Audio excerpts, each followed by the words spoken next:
Assalamualaikum warahmatullahi wabarakatuh.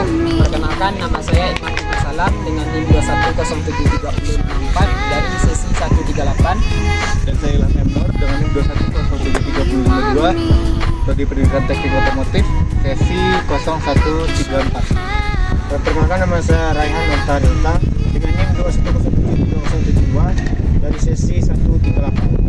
Baiklah, di sini kami akan mereview terkait alat berat. Yang pertama yaitu terkait namanya backhoe loader.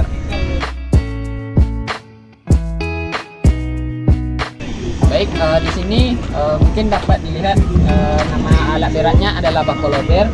Yaitu di depan ada dua, di backhoe loader ini ada dua bucket. Yang pertama bucket depan atau front loadernya, dan yang belakangnya.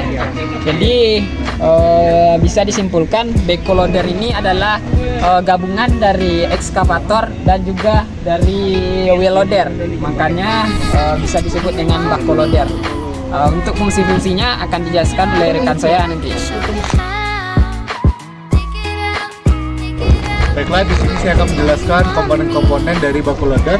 Yang pertama pada bagian ekskavatornya. Yang pertama ada bucket. Fungsi bucket seperti yang kita ketahui untuk mengangkat atau mengkorek material atau tanah. Lalu yang kedua ada arm sebagai penumpang bucket. Lalu ada boom dan stabilizer.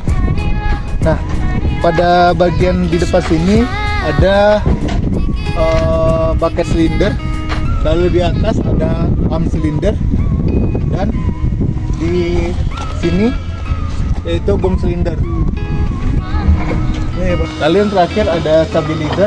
Fungsi stabilizer pada umumnya untuk menstabilkan bucket saat beroperasi supaya tidak terjadinya goncangan. Ya. Baik, di sini saya akan menjelaskan komponen bagian depan backhoe loader. Yang pertama ada bucket.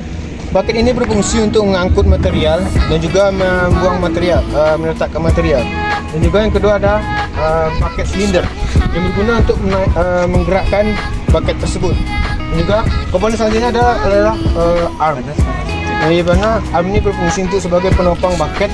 Dan juga selanjutnya ada yang namanya arm cylinder yang berguna bekerja atau berfungsi untuk menggerakkan dari arm tersebut. Selanjutnya ada juga sistem penggerak itu adalah engine. Itu adalah roda yang untuk berfungsi untuk menjalankan dari backhoe loader tersebut. Ya, komponen selanjutnya itu adalah tangki minyak yang berfungsi untuk sebagai penyimpanan bahan bakar minyak solar. Selanjutnya ada komponen lainnya itu kabin. Kabin ini berfungsi untuk sebagai pelindung operator dari hujan ataupun panas. Di dalam kabin ini terdapat beberapa alat kontrol untuk mengendalikan backhoe loader dari steering wheel sampai joystick pengendali dari ekskavator bagian belakang. Lalu sebagai tambahan di sini ada dari komponen hidroliknya. Yang pertama ada selang hidrolik untuk menyambungkan ke bagian-bagian silinder. Ya. Nah, di sini diatur oleh control valve. Nah, control valve ini tersambung ke joystick sebagai alat penggerak dari bagian silinder-silinder tersebut. Baik, di sini saya menambahkan terkait komponen dari backhoe loader. Di sini yaitu namanya tangki untuk oli hidroliknya. Di sini pengamannya sebagai kunci.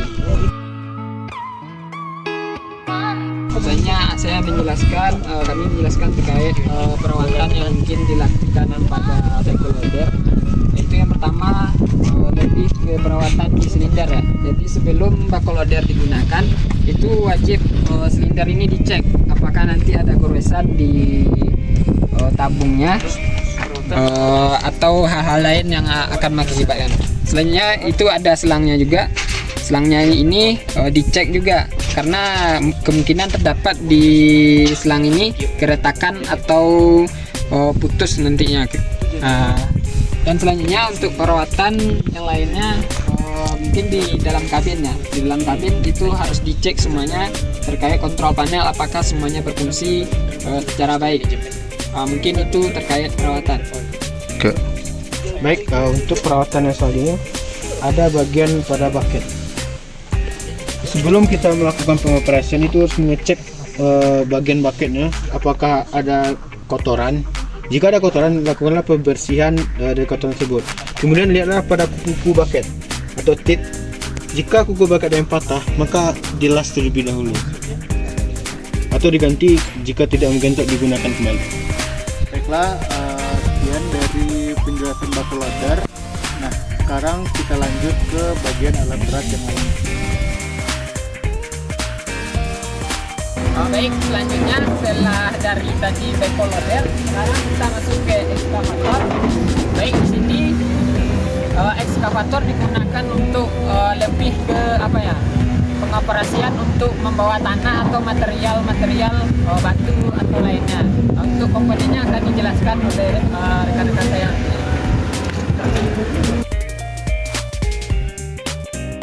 Baiklah, di sini saya akan menjelaskan beberapa komponen. Bagian atas ada ekskavator. Tidak jauh lebih dari yang tadi, back loader. Yang pertama ada bucket. Lalu ada arm dan boom.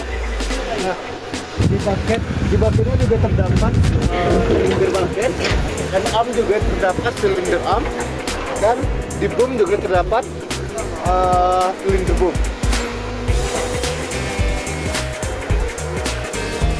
Nah, pada undercarriage bagian bawah, penghubung dari bagian atas dan bagian bawah yaitu ada swing. Swing ini berfungsi untuk memutarkan bagian kabin atau bagian atas bisa memutar. Nah, pada swing itu fungsinya untuk memutarkan komponen bagian atas satu putaran. Dan untuk pengendalinya ada pada kabin, yaitu pada di bagian stick kiri. Itu caranya kalau untuk memutar arah jarum jam digeser ke kanan, sedangkan untuk memutar berlawanan arah sebelah kiri. Saya akan menjelaskan dari komponen bagian bawah atau undercarriage. Yang pertama itu adalah bucketnya. Yang kedua ada namanya traction. Yang ketiga ada namanya ruler. Baik, di sini saya akan menambahkan terkait komponen-komponen dari ekskavator. Di sini ekskavator terdapat berapa banyak selang-selang hidrolik, yang mana di sini terdapat pompa hidroliknya, pompa hidrolik dan komunikasi dari directional control valve. Jadi disinilah pusat dari pengontrolan hidrolik dari ekskavator, sebagaimana berfungsinya dari silinder maupun dari swing nantinya. Baik, mungkin demikian untuk komponen-komponen dari ekskavator. Nah, pambelnya berfungsi untuk apa sih? Untuk dinamo cas. Oh iya. Kipinya disurang ya. Iya. Misalnya maupun debu seorang keluar tanpa sekali di pengaturan di monitor sampai 5 menit akan menyisang. Kalau untuk servis bagian situ itu sekali barang. Kalau untuk servis bagian itu bisa lah yang capek servisnya bagian oli penal drip, motor swing sama oli mesin. Kalau di oli mesin per 500 jam. Ya, kalau itu pakai oli cat. Kalau oli biasa cuma bisa 200 jam. Kalau di sport cat per 2000. Kalau di motor swing per 1000. Kalau di untuk oli hidrolik 3000 jam harus ganti.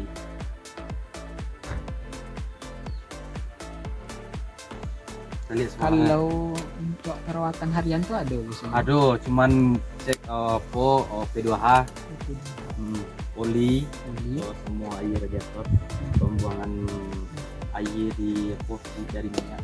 Kalau itu tiap hari. Tiap hari. Kalau bagian undercover, Namanya. enggak perawatannya biasanya. Kalau perawatan cuman ganti tuh cek. Lain dah ada yang enggak buat Muler. muler. Gitu.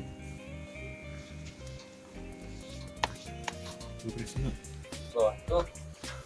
Nah, lanjut langsung bisa salah cek yang kalau itu saringannya ganti dalam saya. Oh, Kalau po tetek kok. Iya. Sama pun menit. Oh, saringan only. saringan. Iya, aku saringan solar. Oh, ini ada yang saset gantinya gitu. Ada yang mau dari bawah tuh Yang di tuh bawah tuh. sasetnya. Oh, nggak bisa Saset, ganti dalamnya. nggak bisa ganti dalam. Kalau yang itu cuman ganti dalam semua. Berarti Iko yang pompanya tuh. Kok pompa hidrolik. Iko pompa. Iya, kok pompa solar. Oh, pompa solar. Iya, Oh, terpisah. Bang. terpisah.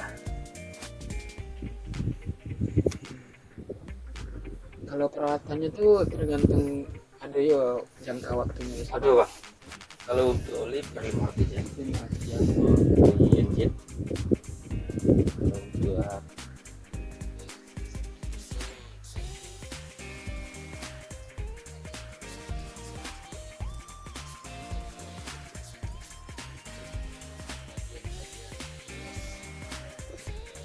play apa tuh? Oh. Nah, tuh. Itu yang sekarang. Kalau untuk unit itu nah dua lah. Ada yang Dua aja. Masih ya. Palingan awak terus boli, terus berkala ya. berarti untuk kerusakan Belum ada. ya alhamdulillah. Palingan kerusakan ringan, palingan saringan. Oh, salah. Ya. Berarti menggunakan sensor dulu kan? Itu lah full sensor. Full sensor. Iya. Oh. Full sensor. Jadi bang, kalau dibandingin sama yang di situ, berarti itu sensornya masih kurang. Masih kurang. Kalau yang itu masih banyak hose di dalam kabin. Kalau yang itu ada hose. Oh, berarti Lah, ini sistem udah nggak ada elektrik. pakai. Kalau yang itu kan, kalau yang itu masih banyak hose itu kan, Oh iya iya. masih banyak. Kalau yang itu mau dijual. Nah, kalau itu cuma sensor. Tidak rumit. Tidak banyak Banget. selang-selangnya. Kalau yang itu masih model lama kan. Berarti kalau di sini misalkan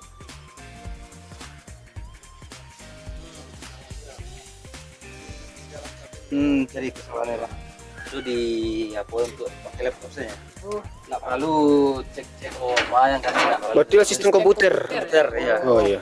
Berarti sama kayak mirip mobil. Iya. Iya, Yang kalau ini yang mobil baru. ukuran terbaru gua mang mode itu. Kan pakai selang sih ya di sekolah untuk andal kok. Itulah sistem kabel elektrik. Iya. Tuh, apa kira-kira oleh bang? kalau cara pengoperasian boleh kira-kira Boleh. supaya tahu. Kalau itu beda, nak pakai kontak dah. Oh, Lah, sama Yoto. oh tombol saya bang.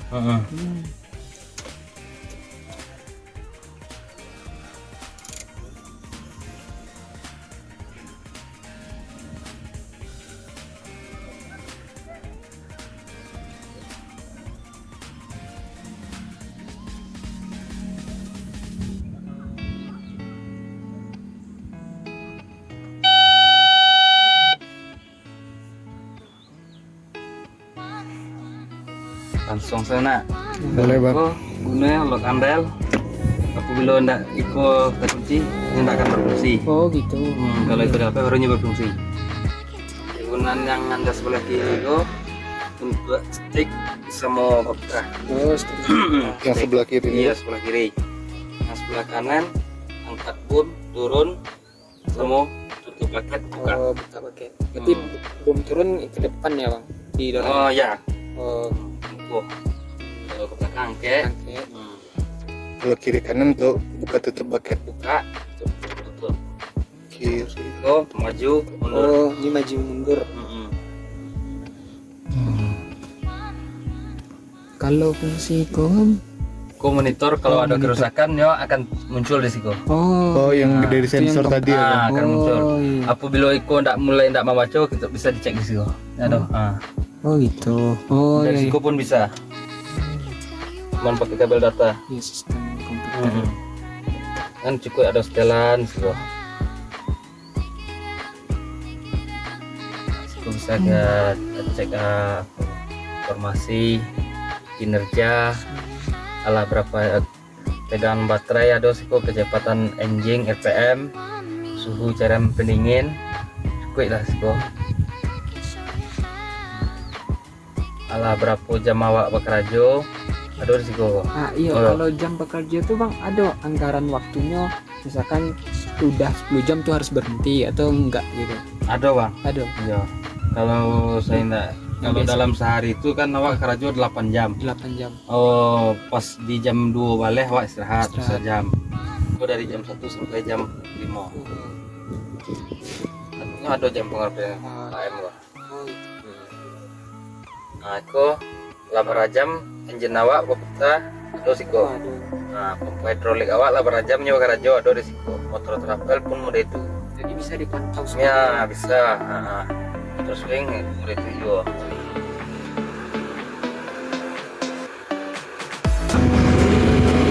Nah, teman kita. Oh, nah iya kan?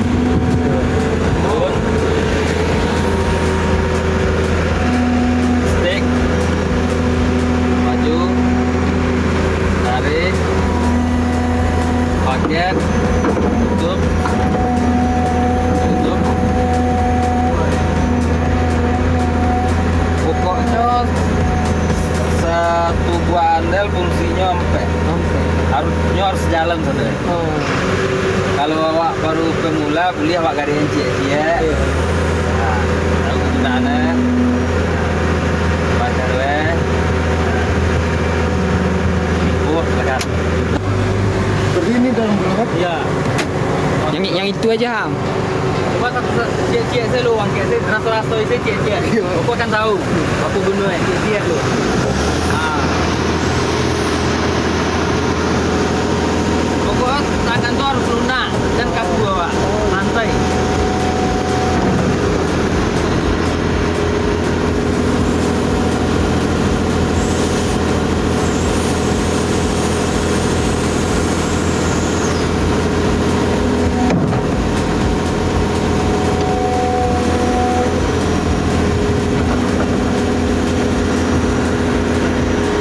Yang ini tekan balik.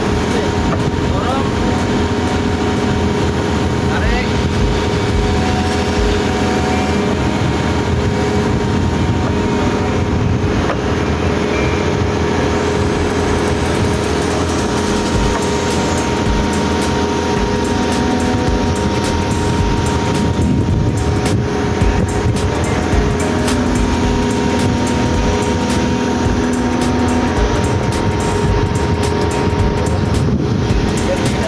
Gantian.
Sebelah situ, sebelah situ.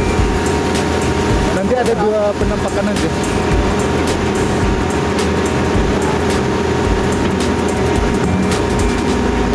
Woi. Nah,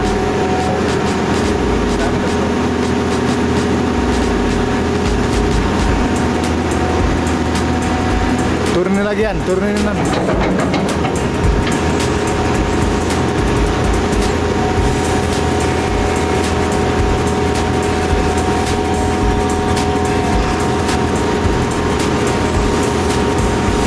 Bentar. Waktu tadi ada mereka. Nek. Hah? Nek. Baik kan?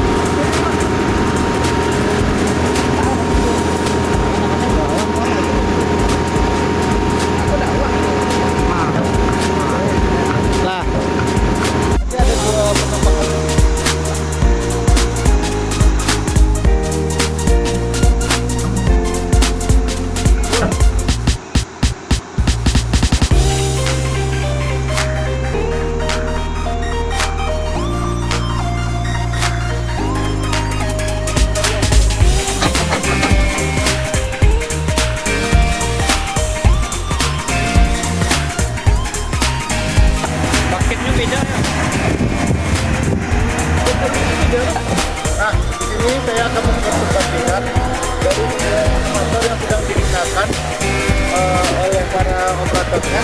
Yang pertama ekskavator yang dipakai di sini, dan ini sudah digunakan secara full elektronik, tidak ada lagi dengan konvensional, dan bisa bilang sama seperti mobil-mobil sekarang telah menggunakan full sensor.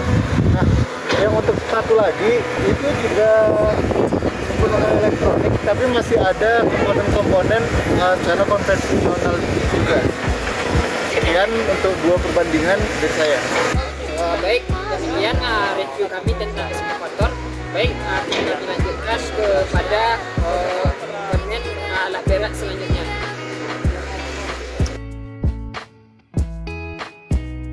Baik, untuk alat berat selanjutnya ada bulldozer, yang mana akan dijelaskan dari komponen, fungsi, perawatannya, serta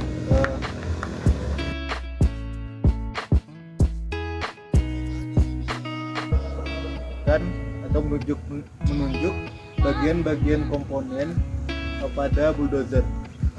Yang pertama ada blade. Panjang ini adalah blade. Blade merupakan salah satu komponen bulldozer yang memiliki fungsi untuk mendorong material, seperti yang berbentuk seperti serok, atau di sini biasanya digunakan untuk mendorong tanah, seperti yang bisa kita lihat. Lalu untuk bagian bawahnya yaitu adalah end bit. Bagian ujung ini adalah end bit. End bit merupakan salah satu komponen yang berfungsi untuk menyerok material atau menyerok tanah yang mau digeser.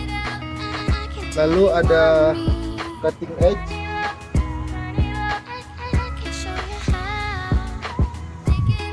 Selain dari end bit yaitu ada juga cutting edge. Terus selain cutting edge yaitu ada lift cylinder untuk yang kita ketahui sebagai pendorong blade. Dengan lift cylinder untuk menggerakkan blade. Lalu ada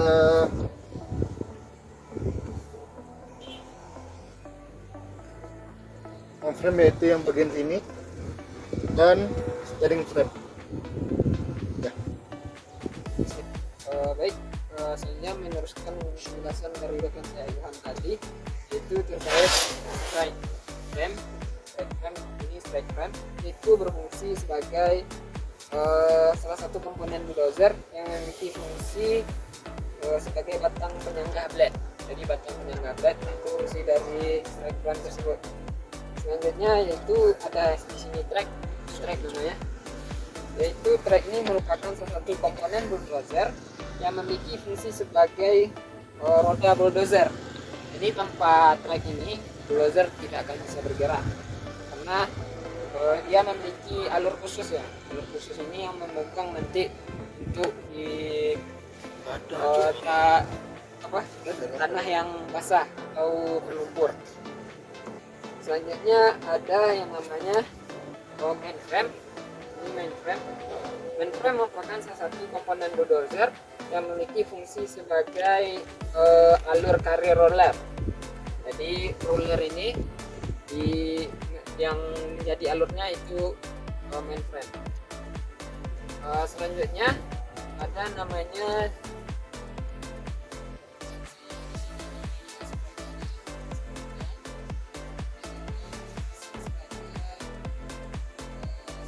komponen bulldozer yang memiliki fungsi untuk menggerakkan trek. Jadi tanpa trek sprocket ini, bulldozer ini atau treknya ini tidak akan bisa bergerak. Jadi fungsinya itu sama seperti pada motor, yaitu seperti gigi tarik pada bulldozer. Selanjutnya di sini driver cabin. Driver cabin ini berfungsi sebagai salah satu komponen bulldozer yang memiliki fungsi untuk duduk operator dan ruang kendali bulldozer. Jadi di driver cabin ini terdapat panel-panel atau komponen kontrol dari masing-masing silinder maupun oli hidrolik nantinya. Jadi disinilah operator menggerakkan cara kerja dari bulldozer. Dan selanjutnya di sini adalah mesin engine dari bulldozer. Jadi engine inilah yang berfungsi untuk menghasilkan gerakan yang akan diteruskan kepada sprocket nantinya, dan juga mendorong untuk pompa hidrolik. Mungkin demikian untuk komponen-komponen pada bagian bulldozer. Saya akan menjelaskan tentang peralatan berkala pada bulldozer. Yang pertama itu mungkin dari mesinnya. Mesinnya itu harus setiap ingin dioperasikan, itu kita harus mengecek olinya terlebih dahulu. Setelah itu air pendinginnya. Dan selanjutnya itu pada sistem hidroliknya. Yang kita cek itu adalah oli dari hidrolik tersebut dan juga dari silinder-silindernya. Jika terjadi kehausan atau kebocoran kepada sealnya. Jika terjadi kebocoran, maka kita harus memeriksa lalu mengganti komponen yang mengalami kebocoran. Kemudian pada blade, jika blade-nya terjadi kerusakan, contoh seperti ini yang sudah dilas, maka jika ada yang patah atau robek, itu sebaiknya jika masih bisa dilas, maka lakukanlah pengelasan pada blade yang rusak tersebut. Baiklah, sekian video informasi alat berat dari kami. Apabila ada kesalahan dari tutur kata, mohon dimaafkan. Dari kami, assalamualaikum warahmatullahi wabarakatuh.